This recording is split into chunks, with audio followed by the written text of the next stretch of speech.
আসসালামু আলাইকুম। এটিএন বাংলা সংবাদে সবাইকে স্বাগত জানাচ্ছি। আমি নাইম ফাথম মুবিন। শুরুতে বিআরবি কেবলস সংবাদ শিরোনাম। মনোনয়ন ফিরে পেতে সংক্ষুব্ধদের আপিল শেষ, ৬ শতাধিক আবেদন জমা, রোববার থেকে শুনানি। পাবনা ১ ও ২ আসনের নির্বাচন নিয়ে ধোঁয়াশা।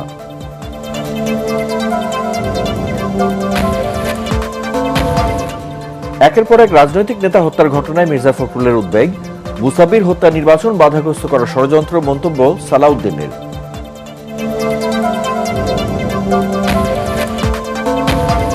বিএনপির আসন সমঝোতার কৌশলে বড় বাধা দলের বিদ্রোহী প্রার্থীরা, নির্বাচনে জয় পাওয়া নিয়ে শঙ্কা জোটের শরিকদের।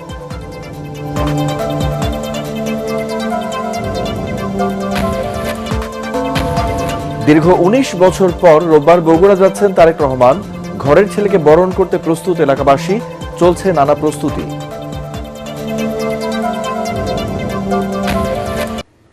শুনছিলেন বিআরবি কেবল সংবাদ শিরোনাম, এবারে বিস্তারিত। ত্রয়োদশ জাতীয় সংসদ নির্বাচনে রিটার্নিং অফিসারের সিদ্ধান্তের বিরুদ্ধে সংক্ষুব্ধ প্রার্থীদের আপিল আবেদন শেষ হয়েছে। শুক্রবার শেষ দিন সকাল থেকে আগারগাঁও নির্বাচন কমিশনের বুথগুলোতে লাইনে দাঁড়িয়ে আপিল আবেদন জমা দেন প্রার্থীরা।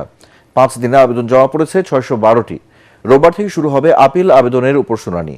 এদিকে সীমানা জটিলতা নির্বাচন কমিশনার আব্দুর রহমানুল মাসুদ পাবনা 1 ও 2 আসনের নির্বাচন স্থগিতের কথা জানালেও পরে প্রেস বিজ্ঞপ্তিতে খবরটি সঠিক নয় বলে জানিয়েছে।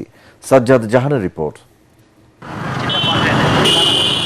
শুধু প্রার্থীতা ফিরে পেতে নয়, প্রতিদ্বন্দ্বী অনেক প্রার্থীর মনোনয়ন বাতিল চেয়েও আপিল আবেদন হয়েছে নির্বাচন কমিশনে।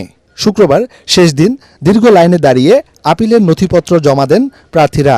এর আগে যাচাই বাছাইয়ে আয়কর প্রদান, মামলা, দ্বৈত নাগরিকত্ব সহ বিভিন্ন কারণে 723 জনের মনোনয়নপত্র বাতিল করেন সংশ্লিষ্ট রিটার্নিং অফিসাররা। আমার ভোট আমি দেব, যাকে খুশি তাকে দেবো, সেটা কি এখানে হচ্ছে না?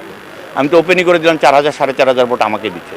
তো কালকে তো চিহ্নিত হয়ে গেল এই লোকগুলি। এটা দুইটা দিক, একটা হচ্ছে প্রশাসনিক দিক আছে, নির্বাচন কিভাবে পরিচালনা করবেন, আরেকটা রাজনৈতিক দিক আছে।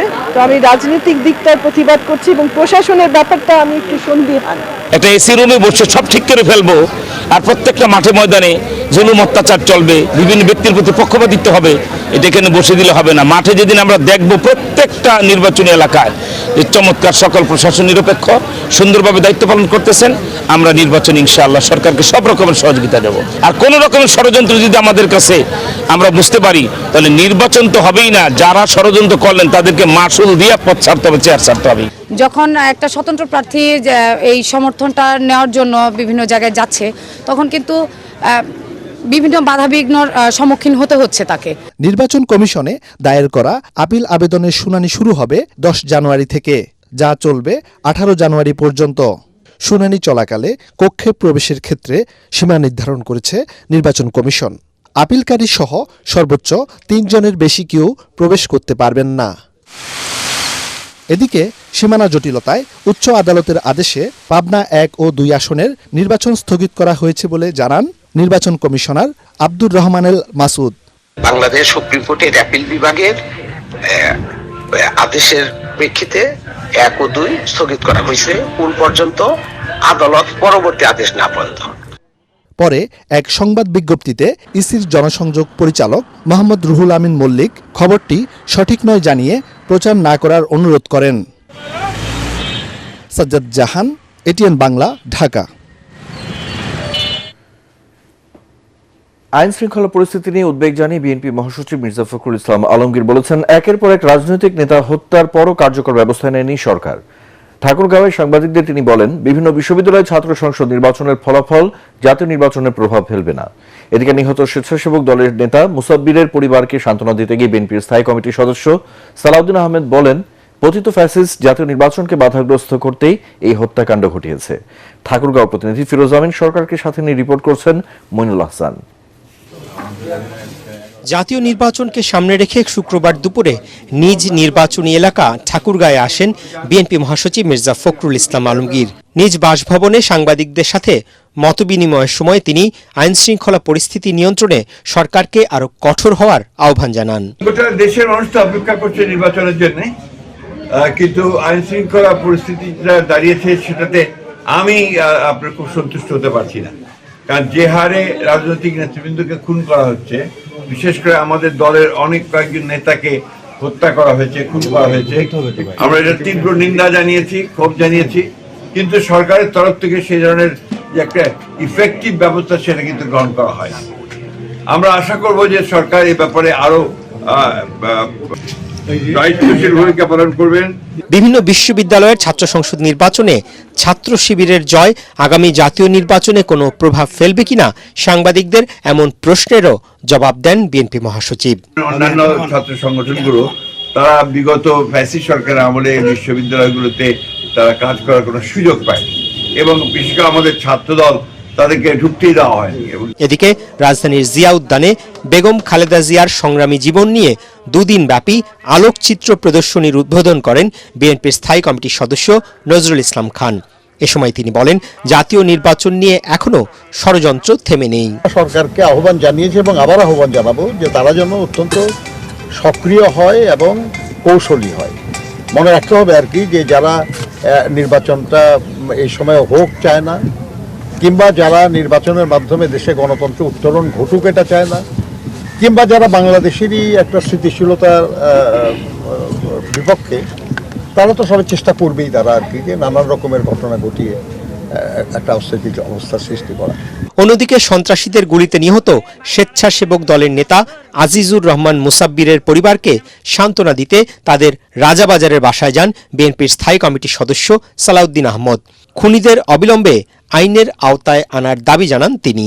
আমার মনে হয় এই জাতীয় কিছু ঘটনাগুলোর মধ্য দিয়ে পতিত স্বৈরাচারী ফ্যাসিবাদী শক্তি এবং অগণতান্ত্রিক শক্তি হয়তো নির্বাচনকে কণ্ঠকাঠিন্য করতে চায়, যেটা সফল হবে না। সালাউদ্দিন আহমদ জানান, দলের ভারপ্রাপ্ত চেয়ারম্যান নিহত স্বেচ্ছাসেবক দলের নেতার পরিবারের দায়িত্ব নিয়েছেন। মইনুল হাসান, এটিএন বাংলা, ঢাকা। এদিকে স্বেচ্ছাসেবক দলের নেতা আজিজুর রহমান মুসাব্বিরকে হত্যা দুদিন পেরিয়ে গেল, এ পর্যন্ত কাউকে গ্রেপ্তার করতে পারেনি আইন শৃঙ্খলা বাহিনী। তবে নতুন করে পাওয়া সিসি ক্যামেরার ফুটেজ সংগ্রহ করে তা বিশ্লেষণ করছে পুলিশ। তথ্য প্রযুক্তির পাশাপাশি সোর্স নিয়োগ ও আগে পরের ঘটনা খতিয়ে দেখে জড়িতদের গ্রেপ্তারের চেষ্টা চালিয়ে যাচ্ছে পুলিশ। এছাড়া গুলিবিদ্ধ চিকিৎসাধীন ভ্যান শ্রমিক ইউনিয়নের সাধারণ সম্পাদক আবু সুফিয়ান ব্যাপারী মাসুদ সুস্থ হলে তাকে জিজ্ঞাসাবাদে হত্যার রহস্য ও খুনিদের শনাক্ত সহজ হবে বলে জানা পুলিশ। বুধবার রাত 8:30টার দিকে কারওয়ান বাজার স্টার হোটেলের পাশের গলিতে মুসাব্বিরকে গুলি করে হত্যা করে দুর্বৃত্তরা। আমরা কিছু ফুটেজ পাইছি, এটা মোটামুটি বোঝা যায় চেহারা কিছুটা মানে শনাক্তযোগ্য আর কি। অপরাধীর চেহারা মোটামুটি আসছে বলা যায় ভালো, বাট এখন তার আইডেন্টিটি শনাক্ত করাটাই এখন প্রধান কাজ আমাদের। তথ্য প্রযুক্তি এবং ম্যানুয়াল সোর্সের মাধ্যমে আমরা জানার চেষ্টা করতেছি আসলে কে বা কারা এটার সাথে জড়িত, কোন উদ্দেশ্যে এটা সংগঠিত হয়েছে। এটা আবু সুফিয়ান সাহেব যখন একটু সুস্থ হবে, তাকে যখন জিজ্ঞাসাবাদ করার মতো অবস্থায় আসবেন, স্টেবল অবস্থায় আসলে, তখন আমরা আশা করি তার কাছ থেকে কিছু তথ্য পেতে পারি। বিএনপি স্বতন্ত্র প্রার্থীরা চিন্তায় ফেলেছে জোটের শরিকদের। দলের সিদ্ধান্ত অমান্য করে অধিকাংশ আসনে প্রতিদ্বন্দ্বিতা করছেন তারা, জানিয়ে অস্বস্তিতে শরিক দলের প্রতিদ্বন্দ্বী প্রার্থীরা। এটা জোটের প্রতিশ্রুতি ভঙ্গের শামিল বলে মনে করছেন তারা। রিপোর্ট মাহবুব কবির চপলের। এবার জোটের ভোটে কৌশলী বিএনপি, তাতে মনোনয়ন বঞ্চিত হয়েছেন দলটির অনেক নেতা। তবে ভোটের মাঠ ছাড়ছেন না তারা, বিদ্রোহী বা স্বতন্ত্র হিসেবে প্রতিদ্বন্দ্বিতা করছেন। এতে চ্যালেঞ্জের মুখে পড়েছেন জোটের শরিক প্রার্থীরা। বিষয়টি নিয়ে বিএনপির ভারপ্রাপ্ত চেয়ারম্যান তারেক রহমানের কাছে অভিযোগও করেছেন তারা। বিএনপির স্বতন্ত্র প্রার্থীরা শেষ পর্যন্ত মাঠে থাকলে ধানের শীষের ছোঁয়ায় সংসদ সদস্য হবার স্বপ্ন অনেকের ভেঙে যাবার আশঙ্কা দেখা দিয়েছে। আমার ওখানে তো রীতিমতো চ্যালেঞ্জ হবে, যদি ধানের শীর্ষ থাকে, আমিও থাকি, জামাতও থাকে, সবার জন্যই চ্যালেঞ্জ হবে। তখন একদম ত্রিমুখী একটা লড়াই হবে। কিন্তু যদি ওই জোটের বা সমঝোতার ব্যাপার হতো, তাহলে কোনো আলোচনা হতো না। বেশিরভাগ ক্ষেত্রে এই রকমই হবে। কিছু কিছু ক্ষেত্রে সেখানে বিএনপি অ্যাবসেন্ট আছে, সেটা সংখ্যা একদম কম না, যেখানে জামাত অলমোস্ট নাই। 300 আসনের মধ্যে 28টি শরিকদের ছেড়ে দিয়েছে বিএনপি। এসব আসনে স্বতন্ত্র প্রার্থী হবার কারণে 11 জনকে বহিষ্কারও করেছে দলটি। তারপরও নির্বাচন থেকে সরে দাঁড়াবেন না বলে জানালেন স্বতন্ত্র প্রার্থীরা। বিএনপির তো যাকে বহিষ্কার করা হয়েছে তিনি তো আবার মনোনয়নপত্র জমা দিয়েছেন, তিনি আছেন। তো এটা তো একটু বিব্রতকর, কিছুটা অস্বস্তিকর বটে। বিএনপির হাইকমান্ডের সাথে আমাদের আলোচনা হয়েছে, তারা কথাবার্তা বলবেন। আমাকে তারেক রহমান নিজেই আলোচনা করেছেন। আমি এখন বিএনপি করছি না, বিএনপি আমাকে বহিষ্কার করেছে। আমি এলাকার জনগণের চাপের মুখে আমি নির্বাচন করছি, আমি নির্বাচন করব, এটা আপনি কনফার্ম থাকেন। এটা হলো উনি বিএনপির ছিলেন, বিএনপি থেকে ওনাকে বহিষ্কার করেছেন।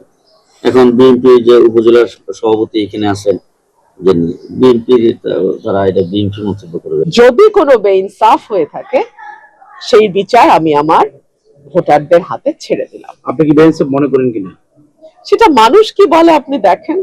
কিন্তু দুর্ভাগ্যজনক হলেও সত্য, ঝিনাইদহ কালীগঞ্জের মানুষ বাদ দিয়ে ঝিনাইদহ সদরের একজনকে এখানে ধানের শীষ প্রতীক দিয়ে নমিনেশন দেওয়া হয়েছে। এই অবস্থায় এক ধরনের স্বতন্ত্র প্রার্থী হিসেবে দাঁড়িয়ে বিশৃঙ্খলা সৃষ্টি করা, এটা সম্ভবপর হবে বলে আমার কাছে মনে হয় না। তবে 20 জানুয়ারি প্রার্থিতা প্রত্যাহারের শেষ দিন পর্যন্ত বিএনপির বিদ্রোহী কতজন প্রার্থী মাঠে থাকেন সেটিই দেখার অপেক্ষা। মাহবুব কবির, চপল, ATN বাংলা, ঢাকা। বিএনপির ভারপ্রাপ্ত চেয়ারম্যান তারেক রহমানের সঙ্গে সৌজন্য সাক্ষাৎ করেছেন পাকিস্তানের high commissioner Imran Haider. BNP চেয়ারপারসনের গুলশান কার্যালয়ে সৌজন্য সাক্ষাৎ হয়। পরে বিএনপির ভারপ্রাপ্ত চেয়ারম্যানের সঙ্গে সাক্ষাৎ করেন জার্মান রাষ্ট্রদূত ডক্টর রুডিগান লোডস। এ সময় স্থায়ী কমিটির সদস্য নজরুল ইসলাম খান, যুগ্ম মহাসচিব রুহুমায়ুন কবির উপস্থিত ছিলেন। সন্ধ্যায় চেয়ারপারসনের গুলশান কার্যালয়ে তারেক রহমানের সাথে বৈঠক করতে আসেন Australian high commissioner Suzanne Raell. এ সময় দূতাবাসগুলোর সংশ্লিষ্ট ঊর্ধ্বতন কর্মকর্তারা উপস্থিত ছিলেন। সাক্ষাৎকালে বাংলাদেশের আগামী জাতীয় নির্বাচন, রাজনৈতিক অর্থনৈতিক পরিস্থিতির সহ বাংলাদেশের সাথে স্বার্থ সংশ্লিষ্ট নানা দিক নিয়ে আলোচনা হয়। 25 ডিসেম্বর দীর্ঘ 1.5 যুগ পর দেশে ফেরার পর থেকেই বিএনপির ভারপ্রাপ্ত চেয়ারম্যানের সাথে বিভিন্ন দেশের কূটনীতিকরা সাক্ষাৎ করছেন।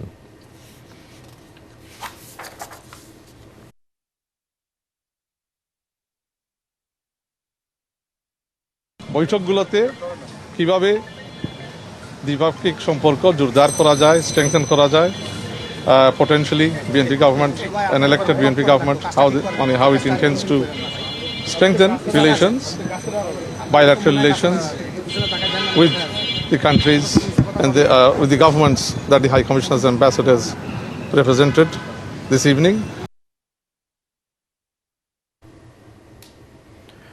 প্রয়াত সাবেক প্রধানমন্ত্রী বেগম খালেদা জিয়ার রুহের মাগফিরাত কামনায় মিলাদ ও দোয়া মাহফিলের আয়োজন করে জিয়াউর রহমান ফাউন্ডেশন ZRF। এতে অংশ নেন জিয়া পরিবারের পুত্রবধূ ও সংগঠনের vice chairman doctor Zubaida Rahman. গুলশানের সংগঠনের কার্যালয়ে পৌঁছে ডক্টর জোবাইদা রহমান প্রথমে শোক বইয়ে স্বাক্ষর করেন। পরে সংগঠনের কর্মকর্তা নেতাকর্মীদের নিয়ে দোয়া মাহফিলে অংশ নেন তিনি। বেগম জিয়ার কর্মময় জীবন নিয়ে আলোচনা করেন জিয়াউর রহমান ফাউন্ডেশনের নির্বাহী পরিচালক ডক্টর ফরহাদ হালিম ডোনার।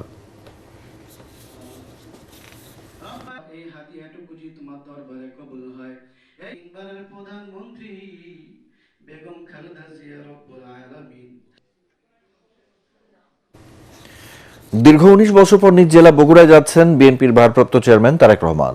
ঘরের ছেলেকে বরণ করে নিতে প্রস্তুত বগুড়াবাসী। শহর জুড়ে চলছে নানা প্রস্তুতি। তারেক রহমানের আগমন জেলার রাজনীতিতে যেমন একটি ঐতিহাসিক মুহূর্ত, তেমনি সাধারণ মানুষের হৃদয়ে এনেছে গভীর আনন্দ ও আবেগের জোয়ার। বগুড়া থেকে আজিজুল হাকিম রোমনের রিপোর্ট, জানাচ্ছেন আশিকুর রহমান। বগুড়া শুধু তারেক রহমানের নির্বাচনী আসন নয়, এই জেলা তার শৈশব, কৈশোর ও রাজনৈতিকভাবে বেড়ে ওঠার এক গুরুত্বপূর্ণ অধ্যায়ের সাক্ষী। দীর্ঘ 19 বছর 18 দিন পর আগামী রোববার ঘরের ছেলে ফিরছেন ঘরে। তারেক রহমানের এই বগুড়া সফর নিয়েই শহরের অলিগলি, পাড়া মহল্লা, হাটবাজারে চলছে আলোচনা। রাজনৈতিক মতভেদ ভুলে অনেকেই তারেক রহমানের আগমনকে দেখছেন একজন আপন মানুষের ঘরে ফেরা হিসেবে। আলহামদুলিল্লাহ, আলহামদুলিল্লাহ, আমরা সবাই খুশি, বাংলাদেশের সমস্ত মেহনতি মানুষ খুশি। আমরা বগুড়াবাসী হিসেবে অনেক ধন্য যে আবার তাকে আমরা বগুড়ায় পাচ্ছি। আমাদের চাওয়া পাওয়া এটাই যে সে যেন দেশের উন্নয়ন করে। তারেক রহমান তো বগুড়ার ছেলে, আমরাও বগুড়ার ছেলে, আমরা তো অবশ্যই খুশি ব্যবসায়ী হিসেবে, সাধারণ মানুষ হিসেবে। এদিকে সোমবার বগুড়া শহরের সেন্ট্রাল হাই স্কুল মাঠে অনুষ্ঠিত হবে 3 বারের সাবেক প্রধানমন্ত্রী ও বিএনপি চেয়ারপারসন বেগম খালেদা জিয়ার রুহের মাগফিরাত কামনায় দোয়া মাহফিল। এই মাহফিলে অংশ নিতে সবার মাঝেই ব্যাপক আগ্রহ। খুব ভালো হয়েছে, আমাদের দেশের সরকার হবে, দেশের তার বাড়ি বগুড়া জেলাতে। দীর্ঘ অপেক্ষা শেষে তার আগমনকে ঘিরে দলীয় নেতাকর্মী সহ সর্বস্তরের মানুষের মাঝে বইছে আনন্দের জোয়ার। দীর্ঘ 19 বৎসর পর উনি বগুড়ায় আসছেন, তো বগুড়ার মানুষ অধীর আগ্রহে অপেক্ষা করছে। তারেক রহমানের সফরকে কেন্দ্র করে উৎসবে আনন্দে মেতে উঠবে বগুড়াবাসী, তাই প্রতীক্ষায় দিন গুনছেন এলাকার মানুষ। Bureau report, ATN Bangla. আসন্ন ত্রয়োদশ জাতীয় সংসদ নির্বাচন লেভেল প্লেইং ফিল্ড নিশ্চিতে সরকার সব ধরনের ব্যবস্থা নিয়েছে বলে জানিয়েছেন প্রধান উপদেষ্টার প্রেস সচিব শফিকুল আলম। ময়মনসিংহ নগরীর এবি গুহ রোডে শিববাড়ি পরিদর্শনে গিয়ে তিনি এসব কথা বলেন। শফিকুল আলম বলেন, বর্তমানে প্রার্থীদের আপিল আবেদনের যাচাই বাছাই চলছে। পুরোদমে নির্বাচনী প্রচার শুরু হবে 22 জানুয়ারি থেকে। তার দাবি, নির্বাচনের এখনো যথেষ্ট ভালো পরিবেশ রয়েছে। বাংলাদেশ একটি সম্প্রীতির দেশ, এদেশে সব ধর্মের মানুষ যেন শান্তিপূর্ণভাবে বসবাস করতে পারে, সেই প্রত্যাশা করে সরকার। অ্যাটমসফিয়ার আছে, আমরা যথেষ্ট মনে করি এখনো ভালো অ্যাটমসফিয়ার আছে। ক্যান্ডিডেটরা অনেকে বাড়ি বাড়ি যে ভোট চাচ্ছেন, আমরা প্রচুর পোস্টার দেখছি, ইলেকশনের আমেজ সব জায়গায় আমরা দেখছি। আর লেভেল প্লেইং ফিল্ড দু একটা কথা বলেন, বাট আমরা দৃশ্যমান কোনো এমন কিছু দেখছি না যে জন্য মানে কেউ বলতে পারবেন যে দেশে লেভেল প্লেইং ফিল্ড নেই। আমরা মনে করছি পুরোপুরি লেভেল প্লেইং ফিল্ড আছে। মার্কা নয়, ব্যক্তির ইমেজ ও দলের ইশতেহার দেখে ভোট দিতে জনগণের প্রতি আহ্বান জানিয়েছেন নির্বাচন মনিটরিং সংস্থা ফেমার প্রেসিডেন্ট মুনিরা খান। সকালে বিএফডিসির ছায়া সংসদ বিতর্ক প্রতিযোগিতায় তিনি নির্বাচনী ব্যবস্থার গ্রহণযোগ্য সংস্কৃতি গড়ে তোলার তাগিদ দেন। এ সময় debate for democracy chairman Hasan Ahmed Chowdhury Kiran বলেন, আসন্ন নির্বাচনে আওয়ামী দুঃশাসনের বিরুদ্ধে রায় দেবে জনগণ। তরিক ইসলামের রিপোর্ট। গণতন্ত্র পুনরুদ্ধার ও গ্রহণযোগ্য নির্বাচন নিয়ে ডিবেট ফর ডেমোক্রেসির আয়োজনে এ ছায়া সংসদ বিতর্ক প্রতিযোগিতা। এতে অংশ নেয় অতীশ দীপঙ্কর বিজ্ঞান ও প্রযুক্তি বিশ্ববিদ্যালয় ও ঢাকা ইন্টারন্যাশনাল ইউনিভার্সিটির বিতার্কিকরা। নব্বই সরকার আসবে, সেও কিন্তু স্বৈরাচারী হতে পারে। মাননীয় স্পিকার, রাষ্ট্রের সুষ্ঠু নির্বাচন, আইনের শাসন ও জবাবদিহিমূলক সরকার প্রতিষ্ঠিত হয়, তখন জনগণ মনে করে তাদের মতামতের মূল্য আছে। প্রতিযোগিতায় প্রধান অতিথির বক্তব্যে নির্বাচন মনিটরিং সংস্থা ফেমার প্রেসিডেন্ট মুনিরা খান বলেন, গ্রহণযোগ্য নির্বাচন আয়োজনে নির্বাচন কমিশনকে স্বচ্ছতা ও দায়িত্বশীল ভূমিকা পালন করতে হবে। ইলেকশন কমিশনকে আমি একটা কথা বলবো, তারা যখন ওথ নিয়েছেন তখনই তারা বলে দিয়েছেন যে আগের মতন কিছু হবে না, যেটা ন্যায্য সেটা হবে, একটা সুষ্ঠু, একটা নিরপেক্ষ, গ্রহণযোগ্য, একটা ক্রেডিবল ইলেকশন হবে এবং সেই দায়িত্ব সম্পূর্ণ তাদের। সভাপতির বক্তব্যে debate for democracy chairman Hasan Ahmed Chowdhury Kiran বলেন, আগামী নির্বাচন হবে আওয়ামী দুঃশাসনের বিরুদ্ধে জনগণের রায়। কেবল নির্বাচনের মাধ্যমে গণতন্ত্রের পুনরুদ্ধার সম্ভব নয় বলেও জানান তিনি। আগামী 12 ফেব্রুয়ারি নির্বাচন হবে মানুষের পুঞ্জীবিত ক্ষোভের একটা প্রতিফলন করবে এবং তার মাধ্যমে আমরা মনে করি একটা গণতান্ত্রিক সরকার প্রতিষ্ঠা হবে। জাতি কলঙ্কিত নির্বাচনের যে দায়, সে দায় থেকে মুক্তি পাবে। জনগণের সরকার প্রতিষ্ঠা হবে এবং সেই জনগণের সরকার প্রতিষ্ঠার লক্ষ্যেই আগামী 12 ফেব্রুয়ারি নির্বাচনকে সকলেই মনে করছে যে এটি আওয়ামী লীগের দুঃশাসনের বিরুদ্ধে একটি নির্বাচন এবং সেই নির্বাচনের ফলাফলের অপেক্ষায় জনগণ রয়েছে। একটা পক্ষ নির্বাচন বানচালের চেষ্টা করছে জানিয়ে বক্তারা বলেন, সুষ্ঠু নির্বাচন আয়োজনে সবাইকে ঐক্যবদ্ধ থাকতে হবে। আমাদের বাংলাদেশের এই জাতীয় নির্বাচনকে ভণ্ডুল করবার জন্য নানা রকম ভাবে তারা অপকর্ম চালিয়ে যাচ্ছে। তারা টার্গেট কিলিং এর মতো নানা রকম হত্যাকাণ্ড চালিয়ে যাচ্ছে। এই ধরনের ইন্টারেস্ট গ্রুপ তখনই প্রশ্ন পায় যখন নিজেদের মধ্যে অনৈক্য তৈরি হয়। আমাদের জন্য নির্বাচন মানে ভণ্ডুল না হওয়ার একটা বড় চ্যালেঞ্জ হচ্ছে এই যে নির্বাচন ভণ্ডুল যারা করবে তাদের আটকে রাখা, বিশেষ করে অস্ত্র উদ্ধারের জন্য তাদের 100% ইয়েটা দিতে হবে। বিতর্ক প্রতিযোগিতায় সরকারি দল অতীশ দীপঙ্কর বিজ্ঞান ও প্রযুক্তি বিশ্ববিদ্যালয়কে হারিয়ে জয়লাভ করে ঢাকা ইন্টারন্যাশনাল ইউনিভার্সিটির বিতার্কিকরা। তরিক ইসলাম, ATN বাংলা, ঢাকা। উৎসবমুখর নির্বাচনী আমেজ বইছে ঢাকার 14 আসনে। যদিও নির্বাচন কমিশনের বিধিনিষেধের কারণে প্রার্থীরা এখন আনুষ্ঠানিক প্রচারণা শুরু করেননি। প্রায় 4.5 লাখ ভোটারের এই আসনে সাধারণ মানুষের সাথে কথা বলে তাদের চাওয়া পাওয়া জানতে চাইছেন প্রার্থীরা। স্থানীয়দের মতে চাঁদাবাজি ও মাদক এই এলাকার প্রধান সমস্যা। তারা চান সামাজিক এই ব্যাধি থেকে মুক্ত হোক এই এলাকা। এদিকে আসন্ন জাতীয় সংসদ নির্বাচনে বিএনপির প্রার্থী ও মায়ের ডাকের অন্যতম সমন্বয়ক সানজিদা তুলি এবং জামায়াতে ইসলামের প্রার্থী ব্যারিস্টার মীর আহমেদ আরমানের মধ্যেই মূল প্রতিদ্বন্দ্বিতা হবে বলে আশা করছেন ভোটাররা। এলাকায় জনপ্রিয় এই দুই প্রার্থী জানান, সুযোগ পেলে ঢাকা 14 আসনের উন্নয়নে সর্বোচ্চ ভূমিকা রাখবেন তারা। আমরা চাই একটা সুষ্ঠু, সুন্দর, গ্রহণযোগ্য, অবাধ, সব দলের অংশগ্রহণে ফ্যাসিস্ট ব্যতীত একটি নির্বাচন হোক, যে নির্বাচনে আমরা আমাদের ভোটাধিকার প্রয়োগ করে মানুষের সরকারকে ক্ষমতায় আনতে পারি। আগামী নির্বাচনের পরে যেন এই ঢাকা 14 আসনটা এমন ভাবে চলে যেন সন্ত্রাস মুক্ত, চাঁদা মুক্ত। তুলি আবার প্রতি মানুষ সবাই একটা সমর্থন আছে যে তুলি এবার আসলে একটা সন্ত্রাস মুক্ত এলাকা হবে এই মিরপুর 14-তে। সালামশীল ভোটের গাড়ি নিয়ে ঢাকা 14 আসন মিরপুর দিয়াবাড়ি এলাকা থেকে নির্বাচনের খবর জানাচ্ছেন সহকর্মী জামিল হাসান শান্ত। সালাম স্টিল ভোটের গাড়ি নিয়ে আমরা বর্তমানে অবস্থান করছি মিরপুর দিয়াবাড়িতে। এটি ঢাকা 14 আসনের অন্তর্ভুক্ত। এই এলাকায় চাঁদাবাজির একটি ব্যাপক সমস্যা রয়েছে, সেই সাথে এই এলাকায় মাদকের একটি আস্তানা রয়েছে এবং এই এলাকায় সামান্য বৃষ্টি হলে জলাবদ্ধতার বিভিন্ন সমস্যা কিন্তু দেখা দেয়। এবং এই ঢাকা 14 আসনে দুটি ইউনিয়ন কিন্তু তুরাগ নদীর ওপারে পড়েছেন এবং সেই দুটি এলাকায় কিন্তু এখনো শহরের মতো আধুনিক ছোঁয়া লাগেনি এলাকার মানুষরা আমাদেরকে জানিয়েছেন। এই এলাকার স্থানীয় মানুষরা আমাদেরকে বলেছেন যারা মাদক নিয়ে এবং চাঁদাবাজ এই এলাকা থেকে দূর করতে পারবেন, আগামী সংসদ নির্বাচনে কিন্তু তাকেই তারা ভোট দিয়ে জয়যুক্ত করবেন। সালাম স্টিল ভোটের গাড়ি নিয়ে এই ছিল আমার কাছে ঢাকা 14 আসনের সর্বশেষ। আবারও সালামশীল ভোটের গাড়ির খবর। মাদারীপুর 3 আসনে চলছে জমজমাট নির্বাচনের প্রচারণা। এই আসনে লড়ছেন 4 জন প্রার্থী। তার মধ্যে মূল প্রতিদ্বন্দ্বিতা হবে বিএনপির কেন্দ্রীয় সহ গণশিক্ষা বিষয়ক সম্পাদক আনিসুর রহমান ও কালকিনি পৌর জামায়াতের আমির রফিকুল ইসলামের মধ্যে। তারা প্রতিদিন সভা সমাবেশ সহ ভোটারদের দ্বারে দ্বারে ঘুরছেন। এছাড়া প্রতিটি সামাজিক ও রাজনৈতিক অনুষ্ঠানে অংশ নিচ্ছেন প্রার্থীরা, দিচ্ছেন নানা প্রতিশ্রুতি।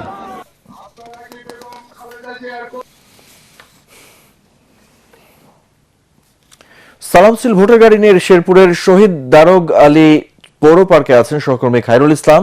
তিনি জানাচ্ছেন সেখানকার ভোটের হালচাল। সালাম স্টিল ভোটের গাড়ি নিয়ে আজ আমরা সারাদিন ঘুরেছি শেরপুর 1 আসনে।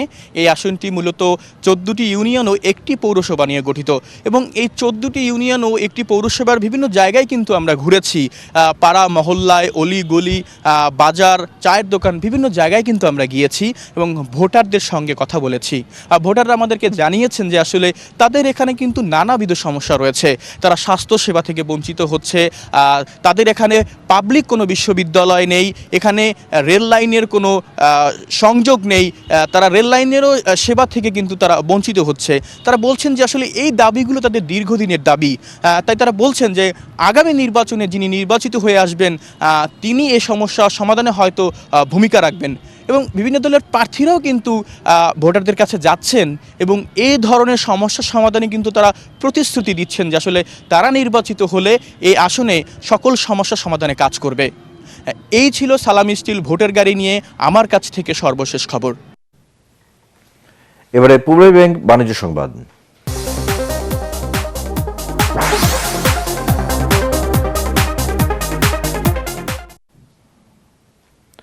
আমদানি বন্ধের অজুহাতে আবারও বেড়েছে চালের দাম। সব ধরনের চালের দাম কেজিতে বেড়েছে 2 থেকে 4 টাকা পর্যন্ত। চিনি ও মসুর ডালের দামও বাড়তি। সরবরাহ ঘাটতি না থাকলেও শীতের সবজির দাম এখনো সাধারণ মানুষের নাগালের বাইরে। রাজধানীর বাজার ঘুরে আরো জানাচ্ছেন হুমায়ুন চিশতি। শীতকাল মানেই বাজারে থরে থরে সাজানো শীতের সবজি, কিন্তু তৃপ্তি ভরে সবজি খাওয়ার উপায় নেই। সরবরাহ বাড়ায় দাম কিছুটা কমলেও তা এখনো সাধারণের নাগালের বাইরে রয়ে গেছে। বেগুন 80, সিম 60, 50, শসা আছে 100 টাকা আছে, 80 টাকা আছে। নিত্য প্রয়োজনীয় পণ্যের মধ্যে দাম বাড়ার তালিকায় আছে চিনি, মসুর ডাল ও মশলা। সবকিছু আমাদের মধ্যবিত্তদের নাগালের বাইরে। এক বস্তা ছিল আপনার 4300-4400, এখন এক বস্তা 4700-4800 টাকা। 1 কেজি চিনি 5 থেকে 8 টাকা বাড়িয়ে গেল। তারপর 1 কেজি মশাই ডাল মনে করেন 160 টাকা কেজি। চালের দাম নিয়ন্ত্রণে আমদানির সুযোগ দিয়েছিল সরকার, তাতে দাম না কমলেও কিছুটা স্থিতিশীল ছিল চালের বাজার। তবে আমদানি বন্ধ হওয়ার সুযোগে ব্যবসায়ীরা আবারও বাড়িয়েছে চালের দাম। যে চাল 70 টাকার নিচে আসছিল সেগুলো এখন 72-73 টাকা। মিনিকেটের দামও বাড়ছে 2-3 টাকা করে। এদিকে ডিমের দামে কিছুটা স্বস্তির পরশ পাওয়া গেলেও বাড়তি সব ধরনের মুরগির দাম। 280 টাকা দরে সোনালী ও 170 টাকা দরে বিক্রি হচ্ছে ব্রয়লার মুরগি। দেশি মুরগি 550 টাকা কেজি। বছর প্রথম এজন্য তো বিভিন্ন অনুষ্ঠান বনভোজন বিয়া শাদী এজন্য একটু দামটা একটু বাড়তে হারি। তবে সরকার নির্ধারিত 750 টাকা দরে বিক্রি হচ্ছে গরুর মাংস। হুমায়ুন চিস্তি, এটিএন বাংলা, ঢাকা। এবারে সন্ধানী লাইফ ইন্স্যুরেন্স আন্তর্জাতিক সংবাদ।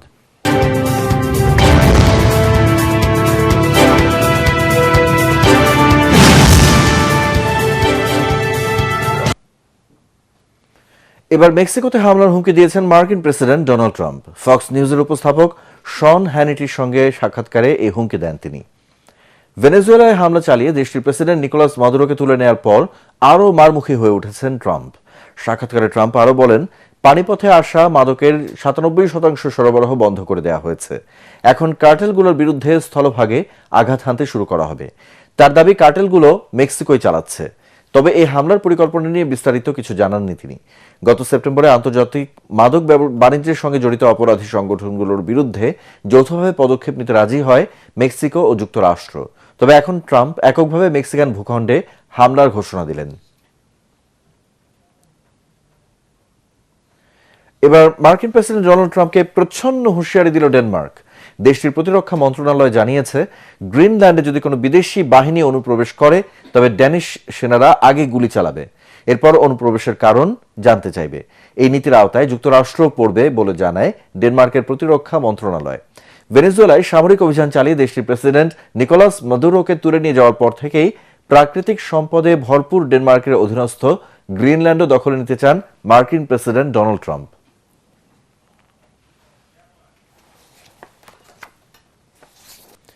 প্রিয়জনের সাথে আনন্দময় সময় কাটানোর সুযোগ করে দিতে ধানমন্ডির রবীন্দ্র সরোবরে চলছে Beckmans biscuit festival. Akij Bakers লিমিটেডের প্রিমিয়াম বিস্কিট ব্র্যান্ড বেকম্যানস আয়োজিত এই আয়োজন চলবে আগামীকাল রাত 9টা পর্যন্ত। উৎসবে থাকছে এক্সাইটিং ফান অ্যান্ড গেমস সহ বিনোদনমূলক নানা আয়োজন। এ উপলক্ষে আকিজ বেকার্স লিমিটেডের এক্সিকিউটিভ ডিরেক্টর শফিকুল ইসলাম তুষার বলেন, সুস্থ বিনোদনের মাধ্যমে অসাধারণ মুহূর্ত তৈরি করতে এই বিস্কিট ফেস্টিভ্যাল আয়োজন করে আসছে আকিজ বেকার্স লিমিটেডের প্রিমিয়াম বিস্কিট ব্র্যান্ড বেকম্যানস।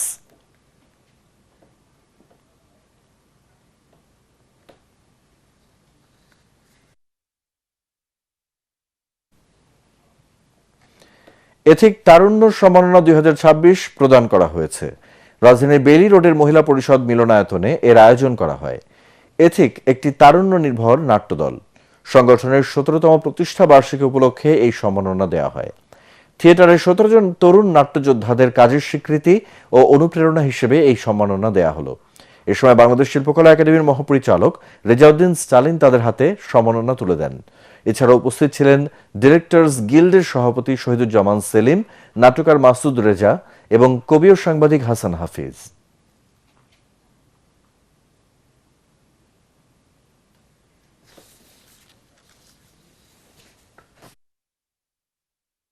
এবারে খেলার খবর।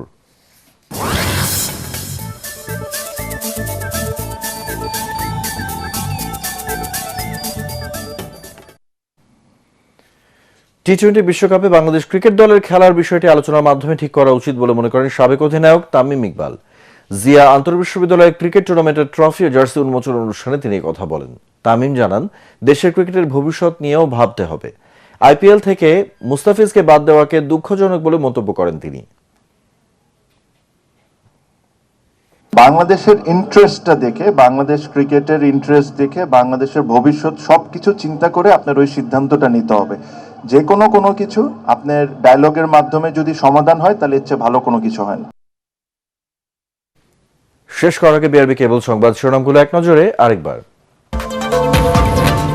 মনোনয়ন ফিরে পেতে সংক্ষুব্ধদের আপিল শেষ, 6 শতাধিক আবেদন জমা। রোববার থেকে শুনানি। পাবনা 1 ও 2 আসনে নির্বাচন নিয়ে ধোঁয়াশা।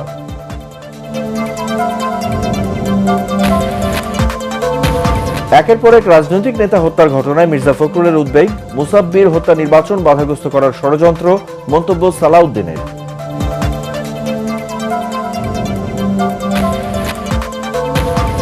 বিএনপির আসন সমঝোতার কৌশলে বড় বাধা দলের বিদ্রোহী প্রার্থীরা।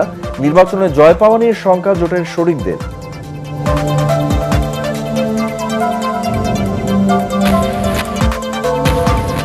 দীর্ঘ 19 বছর পর রোববার বগুড়া যাচ্ছেন তারেক রহমান। ঘরের ছেলেকে বরণ করে নিতে প্রস্তুত এলাকাবাসী, চলছে নানা প্রস্তুতি।